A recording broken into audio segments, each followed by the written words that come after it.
ஹரி ஓம். அனைவருக்கும் நமஸ்காரம்.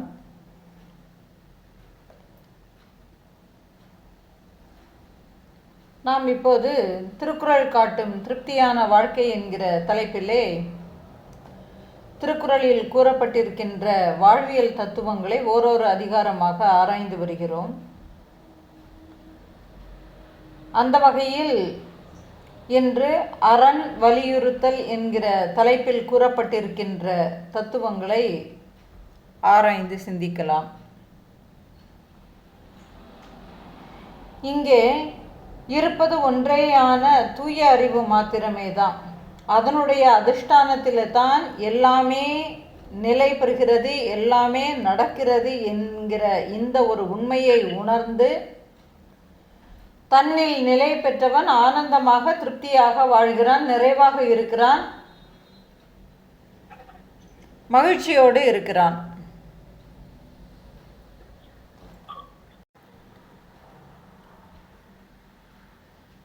அதுபோலவே மற்றவர்களும் வாழ்வில் பயனுற வேண்டும் என்பதற்காக எப்படி வாழ வேண்டும் என்கிற வாழ்வியல் நெறிகளை ஞானிகள் நமக்கு கூறியிருக்கின்றார்கள்.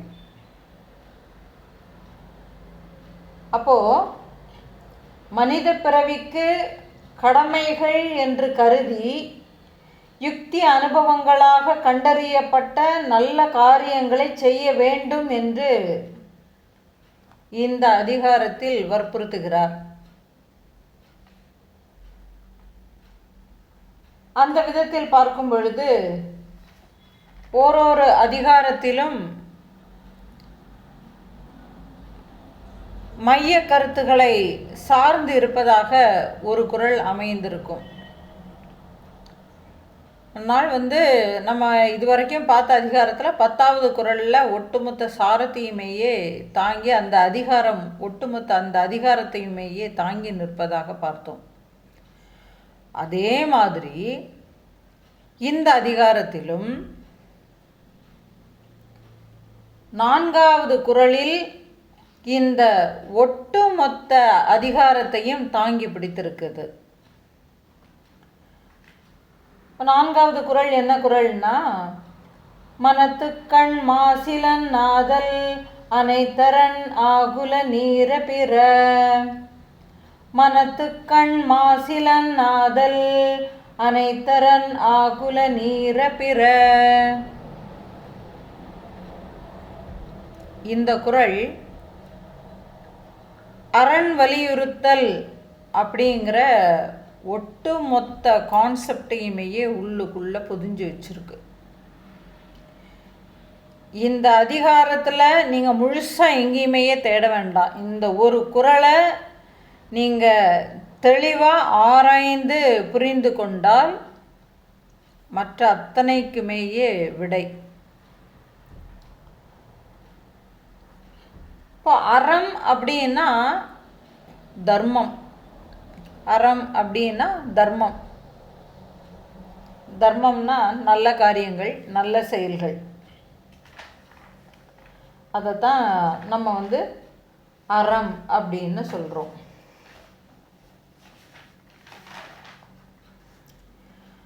அப்போது அறம் அல்லது தர்மம் அப்படின்னு சொல்லும் பொழுது அது செயல்னாலும் தர்ம செயல்கள்னாலும் அது பயனுடைய செயலாக இருக்க வேண்டும். நீங்கள் செய்யக்கூடிய ஒரு செயல் பயனை தருவதாக இருக்க வேண்டும். இப்போ இந்த இடத்துல அரண் வலியுறுத்தல்ங்கிறத இதுக்கு அடுத்தது போட வேண்டிய அவசியம் என்ன அப்படிங்கிறத இந்த குறளை பார்க்கும் பொழுதே நாம் அதை சிந்திச்சுட்டு இதனுடைய விளக்கங்களை பார்க்கும்போது இன்னும் நல்ல தெளிவாட்டு புரியும். இப்போது நம்ம எல்லாத்தையுமே இவ்வளோ காலமாக அந்த 3 அதிகாரத்திலையுமேயே பார்த்து வரும்பொழுது நமக்கு நல்ல ஒரு சித்தத்தில் நல்ல ஒரு தெளிவு உண்டாகிவிட்டது. என்னது இருக்கிறது? அந்த தூய அறிவு மாத்திரமேன்னு தான். அப்போ இருக்கிறது அந்த தூய அறிவு மாத்திரமே, அதுவே நான் என்பதை உணர்ந்த பின் அடுத்தது என்ன? நான் பிரம்மம் தெரிஞ்சாச்சு. அகம் பிரம்மம், சர்வம் பிரம்மமயம் எல்லாம் ஓகே தான். சாஸ்திரங்கள் சொல்லப்படுகின்ற எல்லா மகா வாக்கியங்களுக்கும் அர்த்தம் எனக்கு புரிஞ்சிடுச்சு. அதனால் நான் இனிமேல் எதுவுமே செய்ய வேண்டியது இல்லைன்னு உட்கார முடியுமா? முடியாது. இங்கே ஒன்றுமே செய்யறதுக்கு எதுவுமே இல்லை, எல்லாமே ஈஸ்வரனே பார்த்துப்பான். அதனால் நான் இனிமேல் எதுவுமே செய்யவே மாட்டேன், இனிமேல் செய்ய வேண்டியது எதுவுமே இல்லை, எனக்கு வேண்டியது தானாகவே நடக்கும்னு சொல்லிட்டு கையை கட்டிட்டு உட்காந்துருந்தா என்ன நடக்கும்? ஒன்றும் நடக்காது. அப்போ அதுக்காக மனித தேகம் கொடுக்கப்படலை இல்லையா? அப்போது என்னன்னா, அந்த உண்மையை உணர்ந்த பின் நாம் என்ன செய்யணும்? அப்போது மனித தேகமாக இருந்து அந்த தேகத்தில் இருந்து அனுபவிக்கிறது யாரு தான்? அதுதான் அனுபவிக்கிறதுங்கிறத தெரிஞ்சதுக்கு பிறகு அப்போ நான் இதை செய்வேன், இதை நான் செய்ய மாட்டேன்னு சொல்லிட்டு தனித்துவத்தோடு உட்காந்துருக்க முடியுமா? எனக்கு வேணுங்கிறது தானாகவே நடக்கும்னா, எனக்கு பசிக்கிறதுன்னு வாயை திறந்து கேட்டால் தான் சோறு வரும், சாப்பாடு வரும். எனக்கு தாகமாக இருக்கிறதுன்னு சொன்னால் தான் வரும். நான் உட்காந்துருந்த இடத்துலவே உட்காந்துருந்தானாக்கா தானாகவே தண்ணி பானையிலேருந்து இந்த மாயாஜால சினிமாக்கள்லாம் காட்டுற மாதிரி டம்ளரில் தண்ணி வந்து உங்கள் பக்கத்தில் வந்து நிற்கவா செய்யும்? நிற்காது இல்லையா? அப்போ என்னதுன்னா, விதிக்கப்பட்ட நியமிக்கப்பட்ட கடமைகளிலிருந்து நாம் வழுவக்கூடாது. அப்போ அந்த கடமைகளை நான் எவ்வாறு செய்ய வேண்டும்? ஏன்னா நான் ஞானத்தை அடைஞ்சிட்டேன்ன உடனே உலகம் என்னுடைய கண்ணை விட்டு மறையலை. உலகம் எல்லாமே எனக்கு தெரியதான் செய்யுது. நான் பிரம்மம் என்றதை அறிந்ததற்கு பிறகு நான் ஆஃபீஸ்க்கு போகும்போது என் மேனேஜர் மாற போகிறாரா? மாறல. அவர் அப்படியே தான் கத்திக்கிட்டு தான் இருக்க போகிறாரு. சக ஊழியர்கள் அப்படியே தான் இருக்க போகிறாங்க. அதே குடும்பம், அதே கடன்கார பிரச்சனைகள் எல்லாமே இருக்க தான் போகுது. எதுவுமே மாறப்போகிறது இல்லை. ஆனால் பாருங்கள், இது எல்லாம் அப்படியே இருந்தாலும் ஆனால் நான் அதை பார்க்கும் கண்ணோட்டம் மாறிவிடுகிறது. இதுதான். அப்போ என்னுடைய கண்ணோட்டம் அங்கே மாறிவிடுகிறது என்பது அது அங்கே புதுசாட்டு வந்துதா? இல்லை. ஏன்னா நீ உன்னை பற்றி வச்சிருக்கக்கூடிய அந்த அறியாமையினால் இருக்கக்கூடிய அந்த ஒரு விஷயங்கள் எல்லாம் மறைக்கப்பட போய் உன்னுடைய சுயம் அங்கே இயல்பாக வெளிப்படுகிற பொழுது உன்னுடைய தனித்த அந்த சுயத்தினுடைய இயல்புகளும் தானாகவே வெளிப்படுகின்றன. அப்படி அந்த சுயத்தினுடைய இயல்புகள் தானாகவே வெளிப்படும் பொழுது நீ செய்யக்கூடிய எல்லா செயல்களுமே நல்ல செயல்கள் தான், தர்மமான செயல்கள் தான், தர்ம சிந்தனையை தான் இருக்கும், பரோபகாரமாட்டு வாழணும்னு தான் இருக்கும். இருக்கிற காலம் வரைக்கும் இந்த உலகிற்கு பயனுடையதாக வாழ வேண்டும் அப்படிங்கக்கூடிய உயர்ந்த சிந்தனை தான் இருக்கும். வேற சிந்தனைகள் வராது. அப்போ பாருங்க, மனதில் சஞ்சலம், குழப்பம், தடுமாற்றம், வஞ்சகம் என்கிற ஏதுமே இல்லாமல் தூய்மையாக இருப்பதே தர்மம்தான். மனசில் எந்த விதமான ஆசாபாசங்களுமோ தடுமாற்றமோ சஞ்சலமோ வஞ்சகமோ எதுவுமே இல்லாமல் தூய்மையாக இருக்கிறது இல்லையா, அந்த ஒரு நிலையே தர்ம நிலை, அந்த நிலையே அறநிலை. அப்போது அப்படிப்பட்ட நிலையில் அவன் செய்வது எல்லாமே அறமாகத்தான் இருக்கிறது. அப்போ என்ன சொல்ல வருகிறார்? மன தூய்மை இல்லாமல் செய்யப்படுகின்ற செயல்கள் எல்லாம் வெளிப்புற ஆரவாரமாக மட்டுமே தான் இருக்குமே தவிர அது தர்மம் ஆகாது. மன தூய்மை இல்லாமல்னா என்ன அர்த்தம்? வெளியில் நான் நல்ல காரியங்கள் செய்கிறேன்னு இருக்கும், ஆனால் உள்ளுக்குள்ளே நான் இந்த மாதிரி பண்ணினா இதுக்கு பேக்கில் எனக்கு வந்து இத்தனை ரிவ்யூஸ் கிடைக்கும். இப்போ வந்து ஒரு கோவிலில் போய் ஒரு டியூப்லைட், எல்லாருமே இருட்டில் இருக்கிறாங்க, எல்லாமே ஸ்லோகங்கள் எல்லாமே சொல்கிறதுக்கு வசதியாட்டு இருக்குமேன்னு சொல்லிட்டு ஒரு டியூப்லைட்டை கொடுத்துட்டு அந்த டியூப்லைட்டினுடைய வெளிச்சத்தை மறைக்கக்கூடிய வகையில் என்ன பண்ணிடுறது, உபயம் அப்படின்னு போட்டு இவருடைய பேர் அங்கே வந்து ஒட்டியிருப்பார். எதுக்கு? அந்த காலத்தில் கோவில் கட்டின ராஜராஜ சோழன்லேருந்து சக்கரவர்த்திகள் பெரிய பெரிய மாகாண்கள், அரசர்கள் எல்லாருமே கோவிலை கட்டிட்டு இந்த கோவிலை நான் தான் கட்டினேன்னு சொல்லிட்டு எங்கேயாவது அங்கேயே வந்து இது பண்ணி வச்சுருக்கிறாங்களா என்ன, இந்த தூண் என்னுடைய தூண் அப்படின்னு சொல்ல முடியாது. அது எல்லாருடைய உழைப்பினாலும் தான் அந்த கோவில் வந்தது. அங்கே என்ன ராஜா வந்து தனியாட்டு உட்காந்துருந்து அந்த ஒரு கல்லை தூக்கி கொண்டு வந்து வச்சு கட்டினாரா? இல்லை இல்லையா? அப்போ அவர்கள் எதுவுமே அதில் தங்களுடைய தனித்துவத்தை அங்கே பார்க்கவில்லை. உலக நன்மை என்கிற ஒரு செயலை மட்டுமே தான் பார்த்தார்கள். ஆகையினால் அந்த காரியம் அங்கே சிறப்புடையதாக இருக்கிறது. அந்த சிறப்பை நாம் இன்று வரையில் பேசிக்கொண்டிருக்கிறோம். அது சிறப்பாக வாய்ந்திருக்கிறதுனால இன்னைக்கு வரைக்கும் நாம் பேசிக்கிட்டு இருக்கிறோம். அப்போ அறம் என்பது அத்தகையது. அப்போ பாருங்களேன், அப்போ வெளிப்புற ஆரவாரமாக இருக்கக்கூடிய செயல்கள் எல்லாம் உள்ளுக்குள்ளே வஞ்சனைகளையும் உள்ளுக்குள்ளே குறைகளையும் சுமந்ததாகவே இருக்கும். இப்படிப்பட்டவைகள் தர்மம் ஆகாது, தர்ம சிந்தனை ஆகாது. அப்போ அறத்தினுடைய அடிப்படையே மன தூய்மை அப்படிங்கிறத இந்த குறளில் ஸ்தாபிக்கிறார். நீ நல்ல செயல்கள், தர்ம செயல்களை நீ செய்ய வேண்டும் என்றால் மன தூய்மை என்பது அவசியம். அப்போ பொதுவாக மனிதன் என்ன நினைக்கிறான்? நான் நல்லது செய்யணும்னு நினைக்கிறான், பிறருக்கு உதவி பண்ணணும்னு நினைக்கிறான். அதே சமயத்திலேயே தீமை செய்யக்கூடாது அப்படிங்கக்கூடிய ஒரு அவேர்னஸ் அவங்ககிட்ட இருக்குது. இது யாரும் சொல்லி கொடுத்து வரல. இயல்புலவையே பாருங்களேன், ஒரு பழி வந்து விடுமோ அப்படிங்கக்கூடியது அஞ்சுகிறான் இல்லையா? அப்போ செயலினுடைய நோக்கம் குறையுள்ளதாக தீய நோக்கத்தோடு இருக்கக்கூடாது. இதுதான் கான்செப்ட். நீ எந்த ஒரு செயலை செய்வதானாலும் அந்த செயலினுடைய நோக்கம் குறைவுபடாமல் இருக்க வேண்டும், குறையுள்ளதாக இருக்கக்கூடாது. அதே மாதிரி நோக்கம் தீய நோக்கத்தோடு இருக்கவும் கூடாது.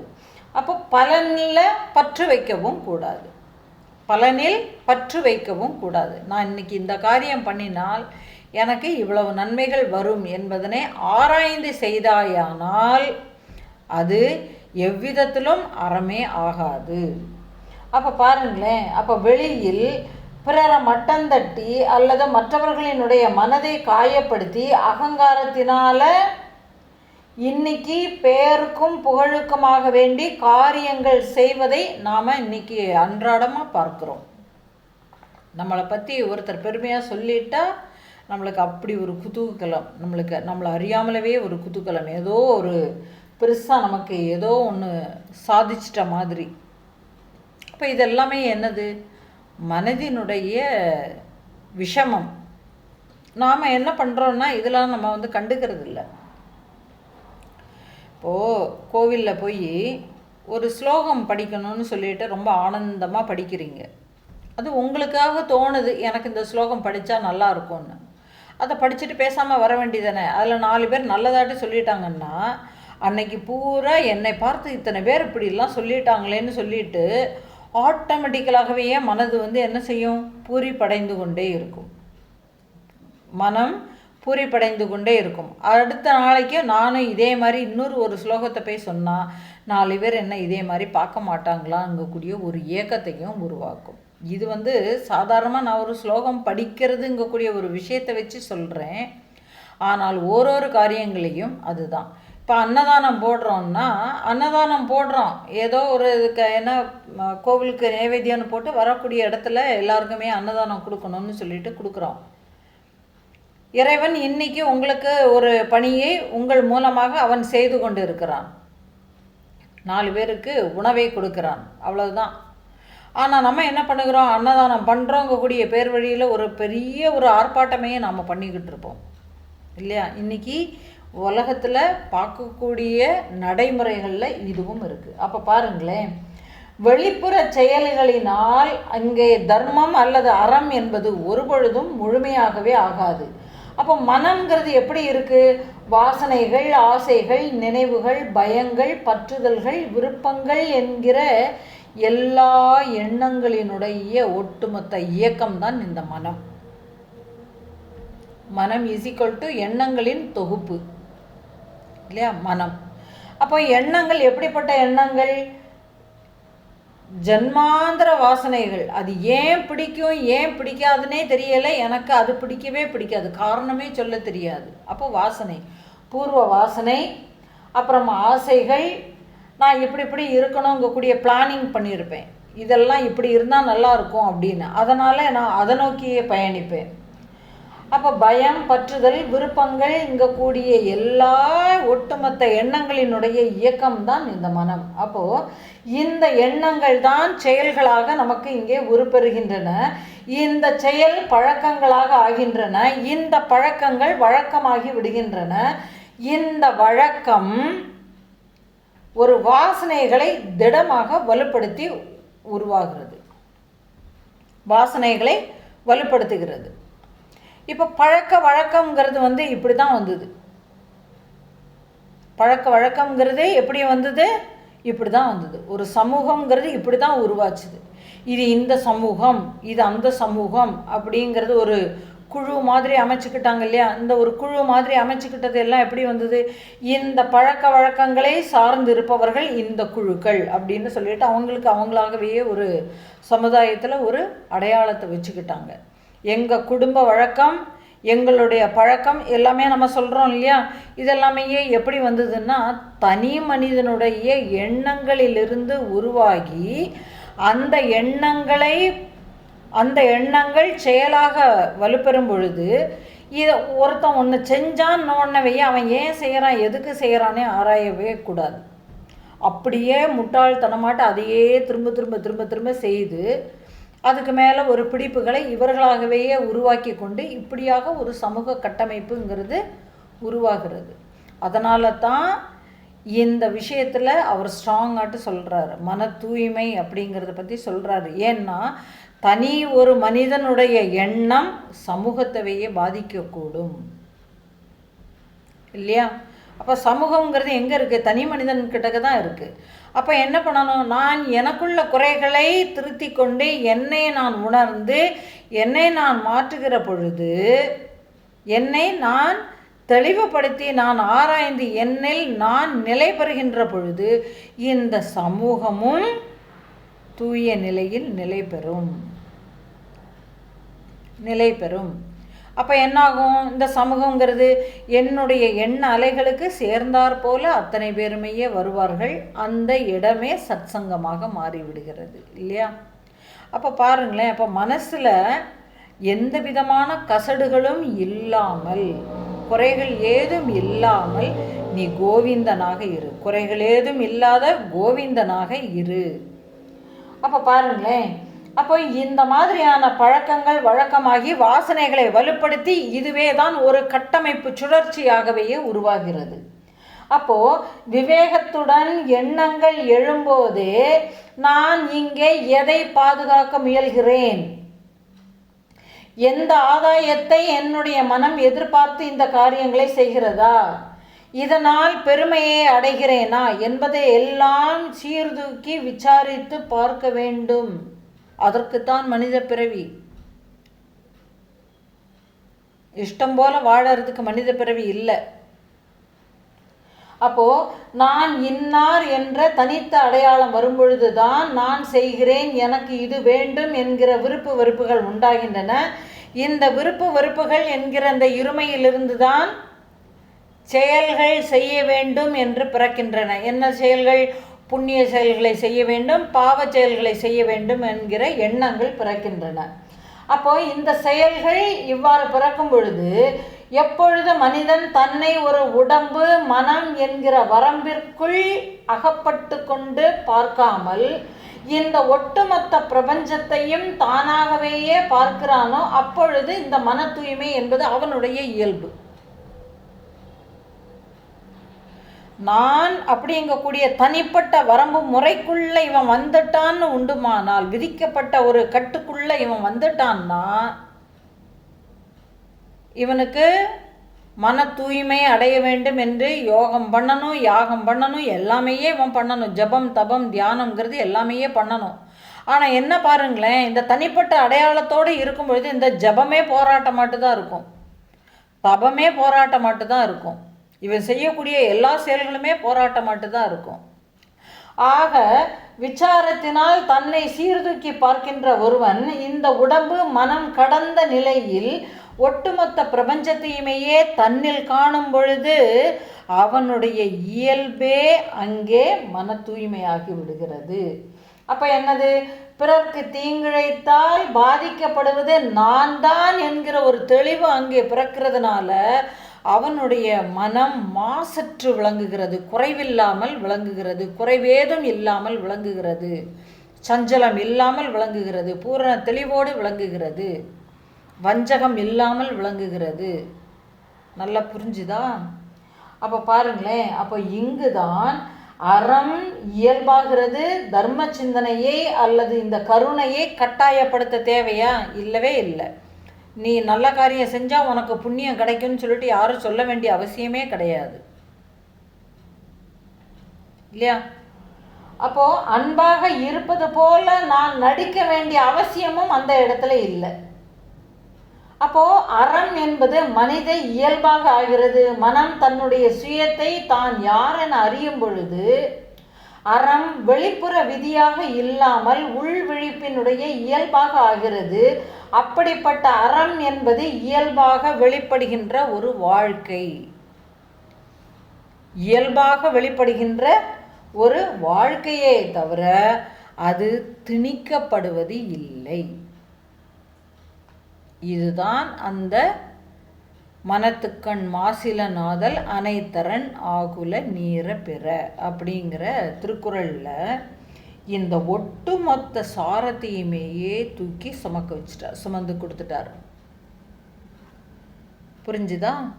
அப்போது மன தூய்மையோட காரியங்கள் செய்யப்பட வேண்டும் என்பது இதனுடைய கருத்தாக பார்க்கப்படுகிறது. இப்போ பாருங்க, இதனுடைய முதல் குறள் நமக்கு என்ன சொல்லுது? சிறப்பீனும் செல்வமும் ஈனும் அறத்தீனும் காக்கம் எவனோ உயிர்க்கு.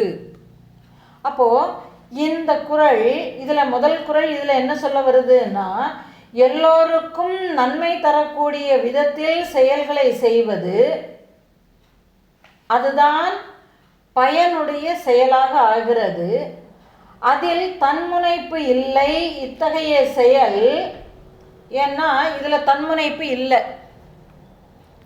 நான் செய்கிறேன் என்கிற அகங்காரம் அங்கே இல்லை. அதான் தன்முனைப்புங்கிறது அகங்காரம். அப்போ நான் செய்கிறேன் என்கக்கூடிய ஒரு அகங்காரம் இல்லாத நிலையில் அந்த செயல் சிறப்பையும் தருகிறது, அதோடு புகழையும் தருகிறது, அதனோடு அருளையும் தருகிறது. இதுதான் இந்த முதல் குறள். எவ்வாறு செய்தால்? தன்முனைப்பு இல்லாமல் செய்தால். இதில் தான் கவனம். தர்ம சிந்தனை, நானும் தர்மம் செய்கிறேன், நானும் தானம் பண்ணுகிறேன் அப்படின்னு நீங்கள் செய்யும்போது உங்களுக்குள்ளே கேளுங்க, இதை செய்பவன் யார்? நீங்களா? அப்படிங்கிறத ஒரு கேள்வி கேட்டு தெளிவு பெற்றுக்கணும். அப்போ புகழை விரும்பாவிட்டாலும் புகழ் உடனே கிடைக்குமா? செல்வம்லாம் உடனே கிடைக்குமா? அருள்லாம் நான் இப்போ தர்ம காரியம் செஞ்சால் உடனே கிடைச்சிடுமா அப்படிங்கக்கூடிய ஒரு கேள்வியை எழுப்பினால் அதற்கு 2வது குறள்லவையே பதில் வச்சிருக்கிறாரு. என்னதுன்னா, அறத்தினும் காக்கமும் இல்லை அதை மறத்தலினும் இங்கில்லை கேடு. அதாவது அறத்தினும் காக்கமும் இல்லை, அதனை மறத்தலினும் இங்கில்லை கேடு. அப்ப என்னதுன்னா, விதிக்கப்பட்ட கடமைகளிலிருந்து பின்வாங்கினால் அல்லது அப்புறமாக செய்து கொள்ளலாம் என்று ஒரு காரியத்தை தள்ளி போடுவது என்பது மனித இயல்பாக ஆகிடுச்சு. இவர் என்ன சொல்லுகிறார் என்றால், நீ அப்படி பண்ணவே கூடாதுன்னு சொல்றாரு. ஏன்னா இன்னைக்கு இந்த நிமிஷத்துல இப்போ இருக்கிற மாதிரி நாளைக்கு உனக்கு அந்த ஒரு காலம், அந்த ஒரு அனுகூலம், இது எதுவும் கிடைக்காது.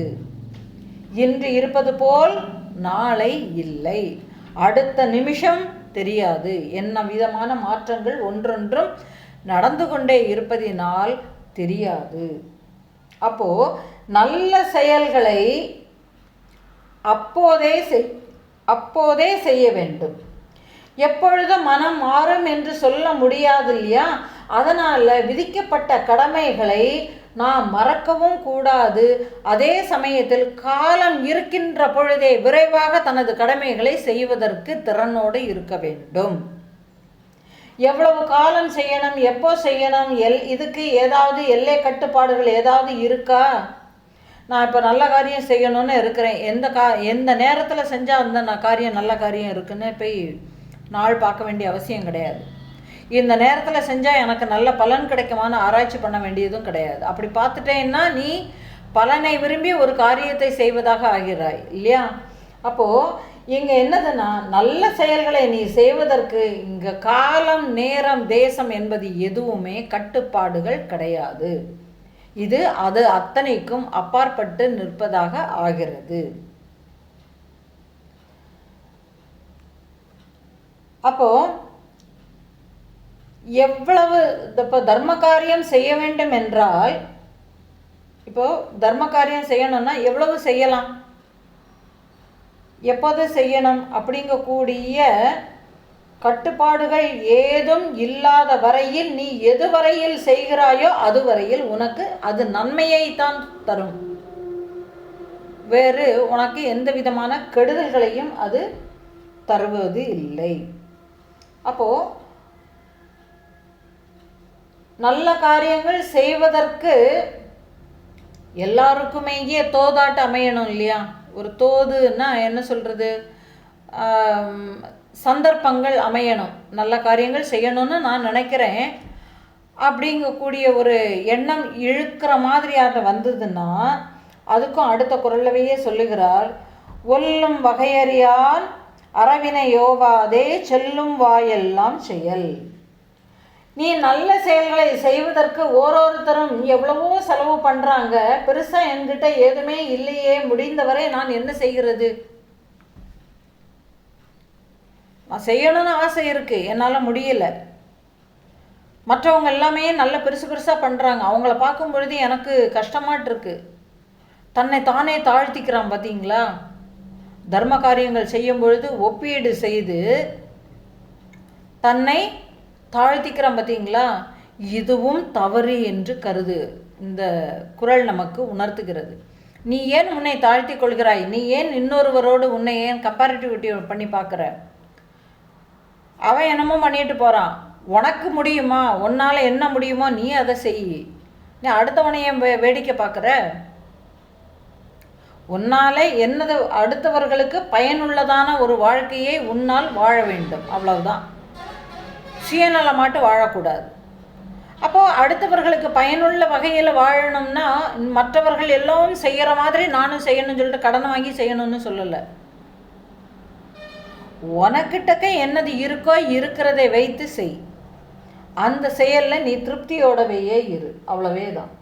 அப்போ என்னதுன்னா, முடிந்தவரை உன்கிட்ட என்னது இருக்கோ இருக்கிறதை வைத்து முடிந்தவரை செய்.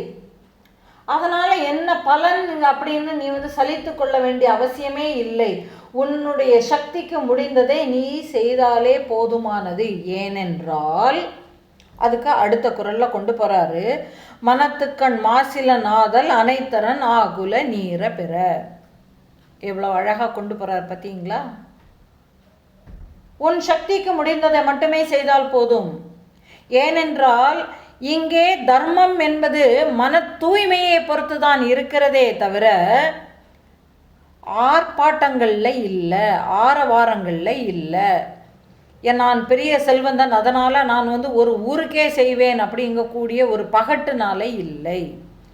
அப்போது நீ குறைவாக செய்கிறாய், நிறைவாக செய்கிறாய், நிறைய செய்கிறாய் அப்படிங்கிறது பேதம் எல்லாம் உன்னுடைய மனதினுடைய செயல்பாடு. ஆகையினால் உன்னுடைய மனதை நீ விசாரித்து அறிந்தால் களங்கம் இல்லாதவனாக நீ இந்த காரியத்தை செய்ய முடியும். ஏனென்றால் அறம் என்பது உன்னுடைய இயல்பு, தர்ம சிந்தனை என்பது உன்னுடைய இயல்பு, கருணை என்பது உன்னுடைய இயல்பு, பரோபகாரம் என்பது உன்னுடைய இயல்பு. அதனை நீ உன்னுடைய தனித்த அடையாளங்களோடு பொருத்தி விட்டால் இவை எல்லாம் எப்படி போயிடும்? பயனை கருதி செய்வதாக அமைந்துவிடும். ஆகையினால் இவைகள் ஒரு பொழுதும் தர்மங்கள் ஆகாது இல்லையா? அப்போ என்னதுன்னா மனதின் நோக்கம் இங்கே முக்கியமானதாக பார்க்கப்படுகிறது. நோக்கம் நல்லதாக இருந்தால் நீ செய்யக்கூடிய ஒரு சிறிய தர்மமே அது மலையளவு பெரிதாக பார்க்கப்படும். அப்போ மனதில் வஞ்சகத்தை வைத்து நீ செய்யக்கூடிய மிகப்பெரிய ஒரு காரியம் கூட எந்த விதமான பயனையும் தராது. அதுதான். அப்போ மனதில் குற்றம் இல்லாமல் செய்கின்ற அறம் என்பது என்ன? ஒரு கேள்வி வருதில்ல. இப்போது மனதில் குற்றம் ஏதும் இல்லாமல் மன தூய்மையோடு செய்ய வேண்டும்னு சொல்லிட்டீங்க. அப்போ குற்றம் ஏதும் இல்லாமல் நான் இருக்க வேண்டும் என்றால் அது என்ன அப்படின்னா இதுக்கு ஒரு 4 விஷயத்தை சொல்லுது. அடுத்த குறள் என்ன சொல்லுது? அழுக்காறு அவா வெகுளி இன்னாச்சொல் 4ம் இழுக்கா இயன்றது அறம். அதாவது பொறாமை, சுயநலம், கோபம், கடும் சொல் இவைகளுக்கு மனதில் இடம் கொடுக்காதே. இந்த 4ம் குற்றமாக பார்க்கப்படுகிறது. இவைகளுக்கு நீ இடம் கொடுக்காமல் நீ செய்கின்ற செயல்கள் எல்லாம் நல்ல செயல்கள் தான். எவ்வளோ அழகாக சொல்லிட்டார் பாருங்க. நறுக்குன்னு சொல்லிடுறாரு.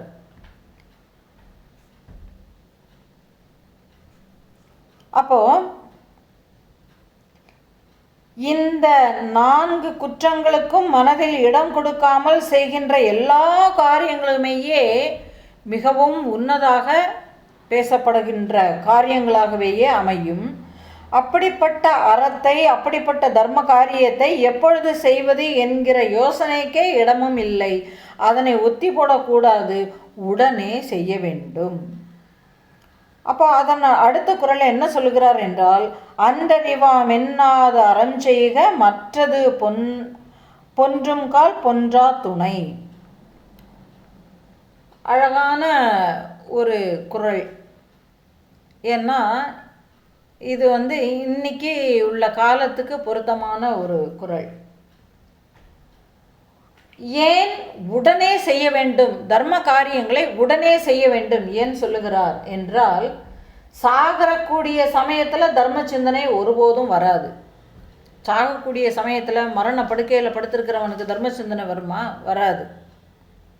அப்படியே தர்ம சிந்தனை சாகக்கூடிய சமயத்தில் வந்தாலும் நான் புண்ணிய லோகத்துக்கு போகணும், சொர்க்கலோகத்துக்கு போகணும், இது செஞ்சால் எனக்கு நல்லதுன்னு சொல்லுவாங்க இப்படிங்கக்கூடியதோட ஒரு போராட்டம் தான் அமையும் அந்த இடத்துல.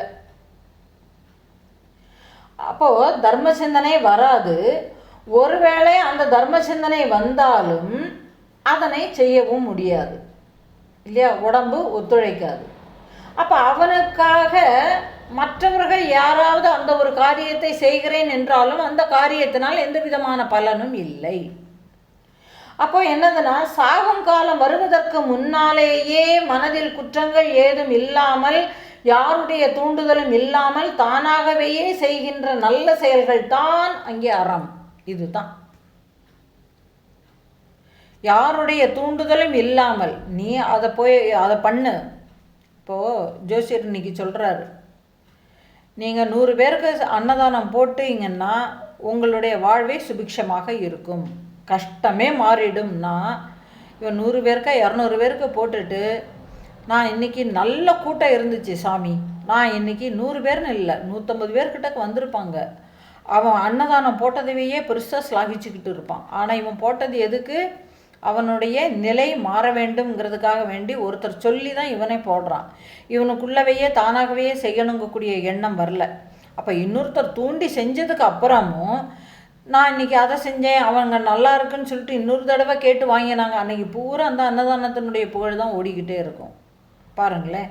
அப்போ என்னதுன்னா, அப்போ மனதில் குற்றங்கள் ஏதும் இல்லாமல், யாருடைய தூண்டுதலும் இல்லாமல் சுயமாகவே செய்த நல்ல செயல்கள் எல்லாமே அறம். அப்போ இப்படி செய்தவன் நல்ல ஒரு மறுபிறப்பை அடைகிறான். இது இந்த 6வது குறள் நமக்கு சொல்லுகிறது. அப்போது அறம் செய்யாதவனுக்கு நல்ல ஒரு மறுபிறப்பு கிடைப்பது இல்லை. இதை எப்படி பார்க்கலாம் என்றால், இதற்கு ஒரு சாட்சியாக இவர் ஒரு விஷயத்தை இங்கே அடுத்த குறளில் சொல்லுகிறார். அறத்தால் இதுவென வேண்டாம் சிவிகை பொறுத்தானோடு ஊர்ந்தான் இடை. அறத்தால் இதுவென வேண்டா சிவிகை பொறுத்தானோடு ஊர்ந்தான் இடை. இப்போ நமக்கு ஒரு காட்சி, நான் இப்போ உங்களுக்கு கண்ணு முன்னாடி ஒரு காட்சியை சொல்லுகிறேன். ஒரு வணிகனோ அல்லது ஒரு சாதாரண மனிதன், ஒரு அரசன் போய் கட்டளை இடுகிறான். என்ன சொல்லுகிறான்? அந்த இடத்துல ஒரு சாது இருப்பார்ப்பா, அவரை சுமந்துட்டு வாங்க, கூட்டிகிட்டு வாங்க, பல்லக்கை எடுத்துகிட்டு போய் ராஜ மரியாதையோடு அழைத்து கொண்டு வாருங்கள் அப்படின்னு சொல்லிடுறாருன்னு வச்சுக்குவோம். இப்போ பல்லக்கும் போயிட்டு அந்த சாதுவை பல்லக்கில் ஏற்றி கூட்டிகிட்டு வராங்க. இது ஒரு காட்சி. பல்லக்கில் உட்காந்துருக்கக்கூடியவர் எப்படி இருக்கிறாரு? நல்ல சுகமாக உட்காந்துருக்கிறான். பல்லக்கில் உட்காந்துருக்கிறவனுக்கு நல்ல சுகம். ஏன்னா மேடு பள்ளம் தெரியறதில்ல. அப்படியே பல்லக்கு ஒரு கப்பல் மாதிரி அப்படியே ஊந்து போகுது. அவன் அந்த சுகத்தை அனுபவிக்கிறான். ஆனால் பல்லக்கை தூக்கிட்டு போகிறான் பாருங்களேன், அவனுக்கு மேடு பள்ளம் காலில் கல் குத்தினாலும் முள் குத்தினாலும் எதையும் பொருட்படுத்தாமல் ராஜ கட்டளை குறிப்பிட்ட சமயத்துக்குள்ளே நம்ம கொண்டு போய் சேர்க்கணும் இல்லையா? பல்லக்க குறிப்பிட்ட சமயத்துக்குள்ளே அவரை கூட்டிகிட்டு போய் அந்த அரண்மனையில் கொண்டு போய் சேர்க்கணுங்கக்கூடிய ஒரு வேகத்தில் இந்த கல்லோ முள்ளோ எது குத்தினாலும் அது வலித்தாலும் கூட அவனுக்கு வலிக்கிறதுன்னு சொல்லவும் முடியாது. ரொம்ப கஷ்டமாட்டிருக்கு, வெயில் வேற. அப்போ என்ன, பல்லக்கை இறக்கி வச்சு கொஞ்சம் இளைப்பாரிட்டு போகலான்னு போக முடியுமா? ராஜ தண்டனைக்கு ஆளாயிடுவோம். அப்போ பாருங்களேன், நீங்கள் நான் சொல்லக்கூடிய இந்த ஒரு காட்சியில் நீங்கள் பார்க்க வேண்டியது என்னதுன்னா, அந்த பல்லக்கில் உட்கார்ந்திருந்து அந்த சுகத்தை அனுபவிப்பவனும் மனிதன், அந்த பல்லக்கை தூக்கிக்கிட்டு போய் கஷ்டப்படுறான் பார்த்தீங்களா, அவனும் மனிதன் தான் இல்லையா? ரெண்டு பேருமே மனிதர்கள் தான். அப்போ பாருங்க, இப்போ இதில் என்னது சொல்லணும்னா, பல்லக்கில் உடல் வருந்தி தூக்கி கஷ்டப்பட்ட ஒருவன், பல்லக்கினுள் சுகமாக அந்த போகங்களை அனுபவிக்கின்ற ஒருவன், இரண்டு பேருமே மனிதர்கள் தான். ஆனாலும் இதனை சிந்தித்து ஆராய வேண்டும். சுகமாக சவாரி செய்கிறவன் புண்ணிய பலன்களினால் அவன் அந்த சுகத்தை அனுபவிக்கிறான். அப்போ தீங்கி விளைகின்ற அறம் அல்லாத செயல்களை செய்கிறவன், தர்மம் அல்லாத தீய காரியங்களை செய்கிறவன் என்ன செய்கிறான்? கஷ்டப்படுகிறான். பல்லக்கை தூக்குகிறவனாக இருந்து கஷ்டப்படுகிறான். அப்போ என்னதுன்னா, இதுதான் தர்ம செயல்களினுடைய பலன். நீ தர்மம் செய்கின்ற பலன் என்பது அடுத்த பிறவின்னு இல்லை, இந்த பிறப்பிலேயே வாழுகின்ற காலத்திலேயே உன்னை உன்னதமாக்கி விடுகிறது. அதோடு கூட நீ செய்த புண்ணிய பலன்கள் உனக்கு அடுத்த பிறவியில் நல்ல ஒரு நிலையை கொடுக்கிறது, சுகபோகங்களை அனுபவிக்க வைக்கிறது. அப்போ இந்த தர்ம காரியங்களை அல்ப சுகம் அல்லாமல் பேரின்பமாகிய மோட்ச சுகத்தையும் அடையலாம். இதுதான் இந்த குறளினுடைய உள்கருத்து. நீ என்னது மறுபிறப்பில் சுகபோகங்களை அனுபவிக்கிறதுக்காக வேண்டி அந்த ஒரு வந்து போகக்கூடிய ஒரு அல்ப சுகத்துக்காக வேண்டி உனக்கு மறுபிறப்பு நல்லதாக அமையும்னு இல்லை. தர்ம சிந்தனையினால் தர்மங்கள் செய்வதனால அல்ப சுகங்களை அடையக்கூடிய ஒரு பிறப்புன்னு மட்டும் இல்லை, மோட்ச சாம்ராஜ்யத்தவையே உனதாக்கி கொள்ளக்கூடிய பேரின்ப நிலையே அடையக்கூடிய பிறவியே உனக்கு அமையும். அந்த மோட்ச சுகத்தையும் உனக்கு கொடுக்க வல்லது இந்த தர்ம காரியங்கள், தர்ம சிந்தனை, இந்த அறச்செயல்கள். இது எப்படின்னு ஒரு கேள்வி வருதில்ல? புண்ணியம் பண்ணினா அடுத்த பிறவியில் நல்ல ஒரு இடம் கிடைக்கும், நல்ல ஒரு சொர்க்கலோகத்துக்கு போகலாம், நல்லதை அனுபவிக்கலாம்னு சொல்லலாம். ஆனால் அது என்ன, இதோட கூடவேயே இப்போ அல்ப சுகம் இல்லாமல் நிரந்தர சுகம் எனக்கு கிடைக்குங்கிறீங்க. மோட்சம் எப்படி கிடைக்கும்? இதை நான் எப்படி நம்புறது? ஒரு கேள்வி வந்தால் அதுக்கு அடுத்ததுக்கு அவரும் அதுக்கான பதில் வச்சிருக்கிறாரு.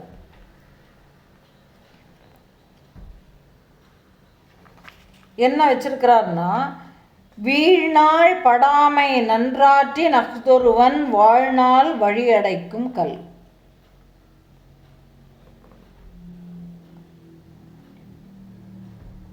என்னதுன்னா, புண்ணிய பலன்களினால் சாதுக்களினுடைய சங்கம் அவனுக்கு அடுத்த பிறவியில் அமைகிறது. அந்த சாதுக்களின் சங்கம் சாஸ்திரங்களையும் சத்குருவையும் அவனுக்கு காட்டி கொடுக்கிறது. அந்த சத்குருவினுடைய கருணையினாலும் போதனைகளினாலும் வாழும் பொழுதே தன்னை அறிந்து அவன் முக்தனாகி விடுகிறான். அவ்வளவுதான். பார்த்தீங்களா? அப்போது நாம் இன்னைக்கு இந்த சாஸ்திர விஷயங்கள் எல்லாமேயே கேட்கிறோம் என்றால் எத்தனை பிறவிகளாக நாம் செய்த புண்ணிய பலன்களோ தெரியாது. அப்போ இதுலேயுமேயே எத்தனை பிறவிகளாக நாம் செய்தோம்னு சொல்லவே முடியாது. நல்லா புரிஞ்சுக்கணும். ஏன்னா இதுக்கு முன்னாடி யார் யாருடைய தேகத்தையோ எடுத்திருக்கிறோம் இல்லையா? இன்னைக்கு இந்த தேகத்தை எடுத்து அந்த புண்ணிய பலன்களை அனுபவிக்கிறோம். அப்படிங்கும்போது அப்போ யார் யாரோ செய்த ஒரு புண்ணிய பலன் தானே. அப்போ நாம் செய்தோங்கிறது அப்போ இங்கே மனசு தான் எல்லாமாக பிறக்கிறது. இதை நல்லா புரிஞ்சுக்கணும் இந்த இடத்துல. எப்படின்னா இங்கே மனசுக்கு தான் இந்த மோட்சம், மனசுக்கு தான் ஆசைகள், மனசுக்கு தான் பிடித்தங்கள், மனசுக்கு தான் பற்றுதல்கள். அப்போ தனித்த அடையாளங்களோடு வச்சுக்கிட்டு இதை நிறைய புண்ணிய காரியங்களை எல்லாம் பலவிதமான ஜென்மாக்களில் பண்ணிடுச்சு. ஓரொரு உடம்பை எடுத்து என்னெல்லாமோ தர்ம காரியங்களை எல்லாமே பண்ணி அதனுடைய புண்ணிய பலத்தினால இப்பொழுது எனக்கு நல்ல ஒரு உடம்பு கிடைத்திருக்கிறது. இந்த ஒரு நல்ல ஒரு உடம்பை வைத்து இந்த ஒரு மனம் பக்குவம் அடைவதற்கான வழிகளை தெரிந்து கொள்கிறது. இந்த உடம்பு தான் சாதனம், அப்படி தானே? கருவி. இந்த உடம்பை ஒரு கருவியாட்டு வச்சுக்கிட்டு இந்த மனம் அத்தனை நல்ல விஷயங்களையும் தெரிந்து வைத்திருக்கிறது. நான் யார் என்பதை தெரிகிறது இல்லையா? அப்போது பாருங்களேன், அப்போ புண்ணிய பலன்களினால மோட்ச சாம்ராஜ்யமுமே நமக்கு கிடைக்கிறது. அப்போது நீ இதை நீ நம்பினாலும் சரி நம்பலை ஆனாலும் சரி, ஆனால் இதுதான் சாஸ்வதம். ஏனென்றால் அறத்தால் வருவதே இன்பம், மற்றெல்லாம் புறத்த புகழும் இல்லை.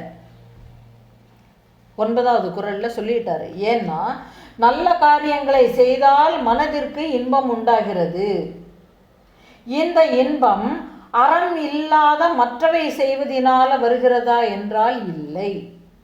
அப்போ பாருங்களேன், மனசுக்கும் சில விஷயங்கள் இருக்கு. ஏன்னா இங்கே இன்பத்தை அவர் வகைப்படுத்துகிறார்.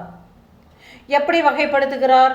மனம் எப்படிப்பட்ட விஷயங்களில் இன்பம் அடைகிறது? மெய்வாய் கண் மூக்கு செவி இங்கக்கூடிய புலன்கள் மூலமாக வருகின்ற விஷயங்களை கிரகித்து அந்த விஷயங்களை அனுபவிப்பதினால ஒரு இன்பம் கிடைக்கிறது. ஆனால் பாருங்க, இங்கே சாட்சி என்பது தன்னுடைய சுயத்திலேயே இன்பத்தை அனுபவிக்கிறது. சாட்சி என்பது தன்னுடைய சுயத்திலேயே இன்பத்தை அடைகிறது. அப்போ இங்கே இவர் மனம் அனுபவிக்கின்ற இன்பத்தை பற்றி பேசவில்லை. தெளிவாட்டு தெரியுது. மனம் பெறுகின்ற இன்பத்தை பற்றி இங்கே பேசவில்லை. ஏனென்றால் இந்த மனம் பெறுகின்றது அல்பம். அப்போ என்ன ஆகிறது?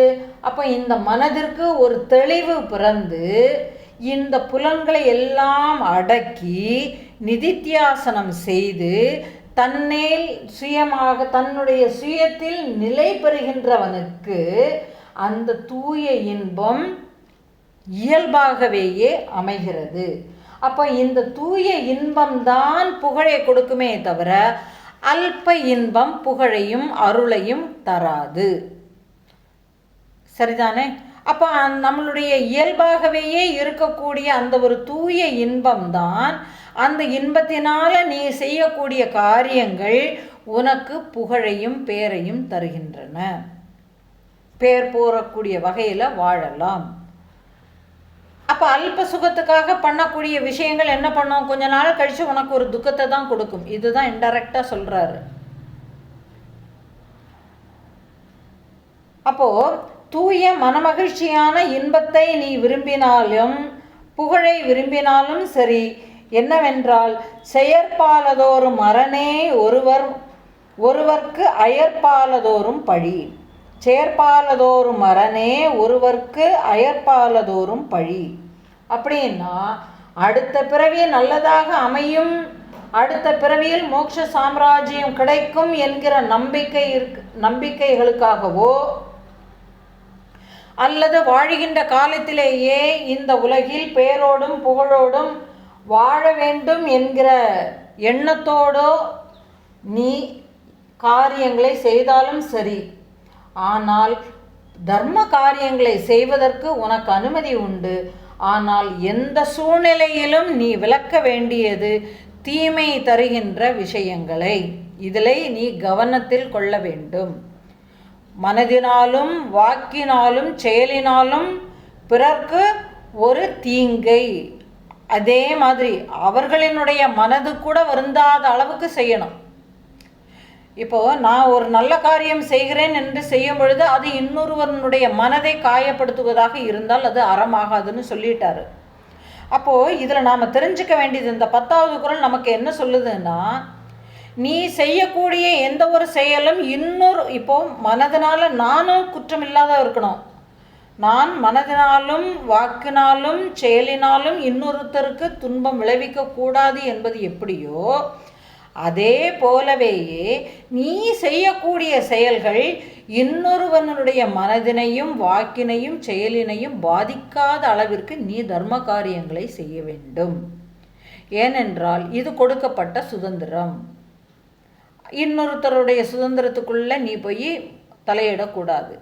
அப்போ அவனை மாத்திரைங்கிறது தேவையே இல்லை. நீ உனக்கு விதிக்கப்பட்ட கடமையை நீ அறவழியில் நின்று உன்னுடைய விதிக்கப்பட்ட கடமைகளில் இருந்து விலகாமல் அத்தனை காரியங்களையும் நான் செய்கிறேன் என்கிற தன்முனைப்பு இல்லாமல் செய்தாயே ஆனால் அது நலம். அப்போ பாருங்க, அப்போ அறம் என்பது மனிதன் செய்ய வேண்டிய கடமையா அல்லது உண்மையான இயல்பை வெளிப்படுத்துகின்ற வாழ்க்கை முறையா என்று இந்த அதிகாரம் நம்மை ஆராய வைக்கிறது. அப்போ பரோபகாரம், தர்மம், அறம் என்பதனுடைய சிறப்பையும் அதனுடைய பயனையும் அதனால் கிடைக்கக்கூடிய உயர்வையும் தொடர்ந்து இந்த அதிகாரம் நமக்கு வலியுறுத்துகிறது. அப்போ அறம் என்பது நல்ல செயல்களை செய்வது என்பதனையும் கடந்து நான் என்கின்ற தனிப்பட்ட அகங்காரத்தினுடைய இயக்கம் அங்கே மெதுவாக குறைகிறது. அது பின்னாடி அதுக்கு அந்த குறையும் போதே என்னாகிறது, தன்னுடைய சுய இயல்பான கருணை, அன்பு, ஒழுக்கம் இவையெல்லாம் தானாகவேயே இங்கே வெளிப்படுகின்றன. அப்போ என்ன செய்கிறது, தர்ம செயல்கள் செய்யும் பொழுது இவையெல்லாம் என்னுடையவை அல்ல, இவையெல்லாம் கொடுக்கப்பட்டவைகள், நான் இதனை அனுபவித்து விட்டேன், ஆகையினால் இதனை மற்றவர்களுக்கும் நான் அளிக்கிறேன் அப்படிங்கக்கூடிய கருணை, மற்றவர்கள் மீது கருணை. அப்போ இந்த கருணை எப்படி வரும், நான் என்னை உணர்ந்தால்தான் வருமே தவிர உணராமல் இல்லை. அப்போது இந்த அதிகாரம் ஏன் இறைவனை முன்னாடி வச்சுதுன்னா இதுதான். அப்போது இந்த 4 அதிகாரமும் அழகான முறையில் சொல்லப்பட வேண்டும் என்றால் பாயிர இயல் என்கிற அமைப்பை சார்ந்து இருக்கிறது. எப்படி என்றால் ஒரு நூல் எழுதப்படக்கூடிய நோக்கம் இங்கே தெளிவாக சொல்லப்படுகிறது. என்னது, தன்னை உணர்ந்து தன்மயமாதல் தான் இந்த நூலினுடைய நோக்கம். இதை படித்து நீ யார் என்பதை உணர்ந்து அறவழியில் நீ வாழ வேண்டும் என்கிற வாழ்வியல் நோக்கத்தை இங்கே இந்த நூல் போதிக்கிறது. அடுத்தது என்னது, இந்த நூலை படிப்பதற்கு தகுதி என்னது, நீ எப்பொழுது உன்னை அறிய வேண்டும் என்பதனை எவன் ஒருவன் விரும்புகிறானோ அவனுக்கு சாஸ்திரங்கள் அமைகின்றன. அப்போ என்னுடைய தேடுதல் எனக்கு தீவிரமாகும் பொழுது சாஸ்திரங்கள் என்னை அணுகுகின்றன, சத்குரு என்னை அணுகுகின்றார். அப்போ என்னுடைய தேடுதல் தான் இங்கே தீவிரமாகணும், அவ்வளவே தான். அப்போ பாருங்களேன், இந்த நூல் கூறப்படுகின்ற அத்தனை விஷயங்களுமே என்னது, அறவழியில் வாழ்ந்தால் நலம். அப்போ எல்லாமே ஒன்றுக்கொன்று, நீ யார் என்பதை உணர்ந்து வாழ வேண்டும். நீ யார் என்பதை உணர்ந்ததோடு மட்டும் இல்லாமல் இந்த உலக நலனுக்காக வேண்டியும் நீ செயல்பட வேண்டும். அப்போ இங்கே கான்செப்ட் என்னது, இறைவன் தான் கான்செப்டு, இந்த உலகம் என்பது எனக்கு விஷயம், இறைவனுக்கான ஒரு விஷயமாக பார்க்கப்படுகிறது. ஆனால் சாமானியனுக்கு எப்படி தெரியும் தெரியுமா, இந்த உலகம்தான் மெயின், இந்த உலகம்தான் மெயின், இறைவன் என்பது கான்செப்ட் மாறி போயிடுது. ஏன்னா இந்த உலக விஷயங்களை அனுபவிப்பதற்காக வேண்டி நான் இறைவனை பிடித்து கொண்டிருக்கிறேன். ஆனால் இங்கே இறைவனுக்கான உலகமாக பார்க்கப்படுவதனால் இங்கே நானே வாழ்கிறேன், நானே அனைத்துமாக வாழ்கிறேன், இங்கே என்னையன்றி இங்கே யாருமே இல்லை என்கிற ஒரு நிலை உயரும் பொழுது என்னுடைய வாழ்வே புகழுடையதாக ஆகிறது, என்னுடைய வாழ்வு இங்கே மேன்மை பொருந்தியதாக ஆகிறது. வாழும் காலத்திலேயே பெயரோடும் புகழோடும் ஆனந்தமாக வாழகவும் முடிகிறது. இவ்வாறு இந்த அதிகாரம் நிறைவு பெறுகிறது. இனி வரக்கூடிய பதிவை அடுத்த அதிகாரத்தில் பார்க்கலாம். கலந்து கொண்ட அனைவருக்கும் நன்றிகள். ஓம் தத்சத்.